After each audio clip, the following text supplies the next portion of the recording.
Well, the biggest one I attended was the Women's March last year in Washington, D.C. It was the most, I mean, it sounds corny, but it was really powerful. We got out, we rode this bus from Detroit. We got on this bus, and it was we got on this free ride to D.C., so we all crammed on this bus, drove through the night, got there, and then when we rode into D.C. and got out of at the subway station, it was just packed. I mean, it took us probably an hour to get just from the subway outside. The ability to join with other people of like mind for positive purposes, that's what we promote. But even if it isn't, then we have laws that will take care of that. But to be able to join together and enjoy the fruits and the freedoms of a society that doesn't tell you what you have to be, how you have to think, what you have to do, and what you can or can't say is freedom in itself. Congress shall make no law respecting an establishment of religion or prohibiting the free exercise thereof, or abridging the freedom of speech, or of the press, or the right of the people peaceably to assemble, and to petition the government for a redress of grievances. And you're with people who kind of believe in something, you're part of something bigger than yourself. It is a form of, and this is why I think protests are empowering, partly because you find people like that and you go through a somewhat stressful, but it's existentially very rewarding. So I'm like, people protest because it's joyous to protest. There are very few countries that have ever had the type of freedoms we've had.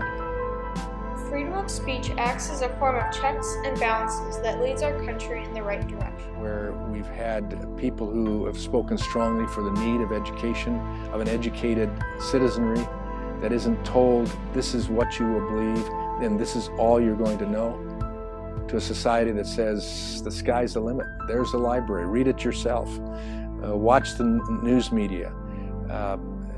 You have freedom to develop. It's also allowed people to join together to come up with new and greater ideas.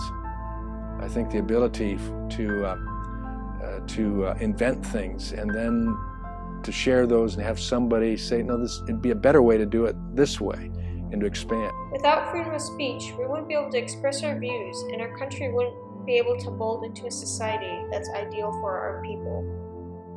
With free speech, slavery has been abolished, women have been given equal rights, and LGBTQ rights have been expanded. But it wouldn't have been accomplished without people using our constitutional rights. Well, it allows all of us to stand up for what we think isn't right, or to stand for what we think is right. And so I felt like I could go to DC and walk with thousands and thousands of people and not be concerned about like legal fallout or retribution or losing my job because of my political stand. Our power comes in coming together.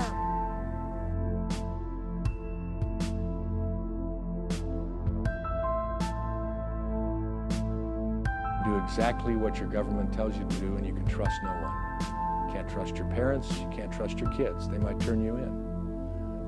I think it would be pretty miserable. I mean, I think that I think power would be given to just few people, and we'd be at their whim. And I think that's one of the things I'm trying, in showing up at the Women's March and in donating money to different causes, it's to protect this freedom. Fairness, equality, inclusion, the values that make up the foundation of this nation. Having this right is important to me because it allows me to make a change in the world. And I also believe that this right has encouraged others to fight for the freedoms I have today.